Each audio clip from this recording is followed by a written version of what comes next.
half, you pretty much, the team wasn't doing good offensively, but it seemed like you put the team on your back offensive and did what they need to do, and then the rest of the team caught up with you. What did you see in the first half to bring you guys together to close out the first half? I just tried to make sure I was aggressive throughout the whole game. If that's rebounding, scoring, anything, I saw they didn't really have a big like that. So I started off shooting trays, and then I missed two, and then I got back in the paint because I started dominating a little bit in the paint. So just the lock in part that we locked in first half and closed it out. Alex, it's kind of like when all else fails, turn to you and have you turn it up on defense. Is that kind of like, I mean, you had 7 steals, but there was like a stretch of like 2 minutes where you had 3 steals that all turned into buckets. And I mean, you guys didn't take the lead in that moment, but it was the spark kind of that you guys needed. So, I mean, is that how you feel? Kind of like when nothing else is working, just let you go to work. Yeah, pretty much. I just saw the flow of the game. Things wasn't looking well for us, like just overall, and I had some energy left in me that I didn't exhaust. So I wasn't going to leave the facility with energy left in me. So I just played with everything that I had, and I've been in college for a while, so I just use a lot of angles that I know and just a lot of things and tricks and trades of defense that I know, and I just exhausted all the energy I had while doing that. So it played in our favor today, and my teammates, they know how I can get defensively, so they read everything right, and it just executed well. At that moment, Alo, is it? I mean, body language is bad. As someone who's been around, are you reading the? Is that it? You're reading the situation, yeah, and just you most definitely reading the room, reading the situations at hand, seeing us maybe sometimes in huddles not as positive as we should be, just from a togetherness standpoint, from frustration, from just seeing the other team just turn up and get hype on us. So just seeing that, and I just always want to pick up where everybody else is not doing so well at. So we was kind of all over the place, but I just wanted to show myself defensively to help the team. This question is for both of you all. What was kind of like the reason for like the slow start in the first half?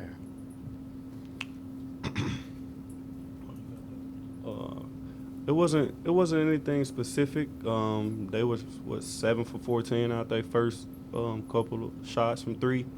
So they did make shots.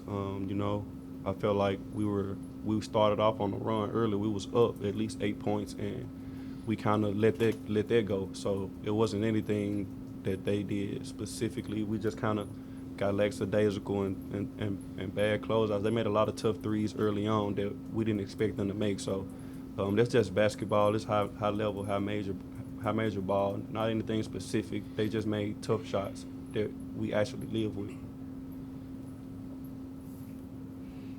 This question is for both of y'all in the back. Way in the back to the right. Yeah, there you go.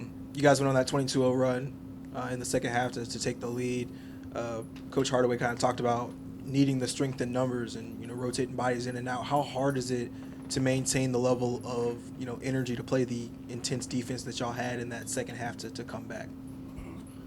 I would say mentally, it's hard, but if you put your mind to it on just continue to put pressure on guys, and that's what we do. That's Memphis basketball. We pressure guys and make it turn it over.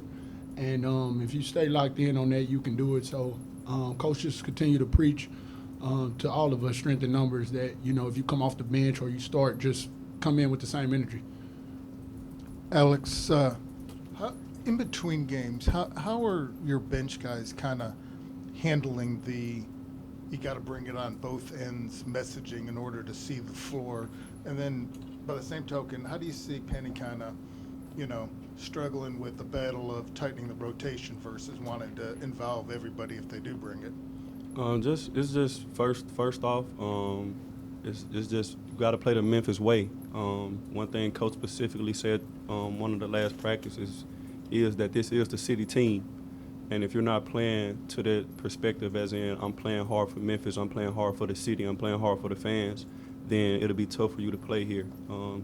So it's just you just have to play with a lot of passion, and then I feel like you will be fine, and just let the city know that you here 1,000 and not just here for a moment. Like, this is something special, and if you're gonna play with Memphis, you just got to play the Memphis way, and let everybody know that I'm playing Memphis basketball for the city. So I feel like we had pretty much everybody on board with that today, and the rotation where everybody was able to play. So that'll kind of pretty much predict the minutes. Just trying to play the Memphis way, and just let the city know that we're giving it our all for them. This question for both of y'all. Alo, you kind of said lack of togetherness, at times in that first half, and Penny said something similar. This team was very much together, I guess, from the outside looking in against some of the best teams in the country, Alabama, Auburn, whatever. That was less than a month ago. What's changed? What has caused the lack of togetherness at times? Nothing specifically changed, just injuries here and there. And once a guy goes out and comes back, we're just trying to mesh that back in. And it's anything personal. It's more so of just not playing on the court with each other as being together because of the injuries. And one practice, we might got 2 guys out that play a lot. And it's just be small things like that. Pretty much from the mindset, the brotherhood is the closest and still the same. Just more so when injuries and when guys sit out and come back, we just try to find a way to keep the same camaraderie and chemistry. That's pretty much what I meant by that. For Alo again, when you do the steals in the second half, is that will to win? And if so, where does that will come from? That's most definitely will to win. And that will just comes from just everything I've been through, just growing up in the city of Memphis in general. Just knowing the history here, seeing all the all-time great guards, all the all-time great teams, just seeing everything, how involved that the city is, that the fan is, and watching the games. And it's just, man, I know everybody's watching, so I just want to leave it all out there on the court and just try to do something special, especially defensively. Hey, Lo, I know this is a short turnaround. You get to go down to Orlando in a couple of days. You get a day off. You get to pack one day to practice for them. You know how hard it is to play down there.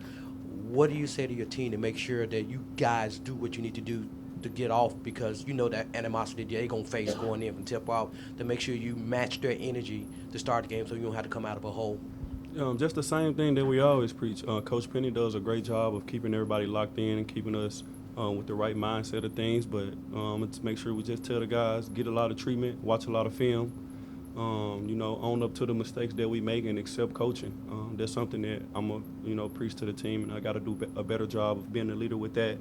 And, we'll pretty much take care of everything else if we just listen to coach and just follow through. And like I said, play like we're playing for the city's team.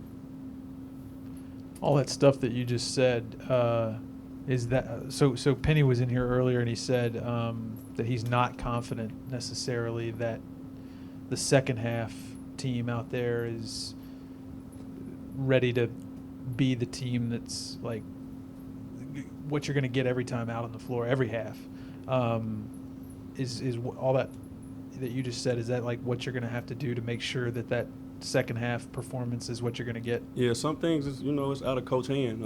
It's on the players. It's like me, DeAndre, Kendrick. Sometimes we might have to just be a little more involved, communicating with the guys and letting each other know like this is the way, and just show that passion. And like once you leave it on the floor and you lead the right way, everybody else will follow, and everybody will shine together. So that's just something that we got to show coach so he can be more confident.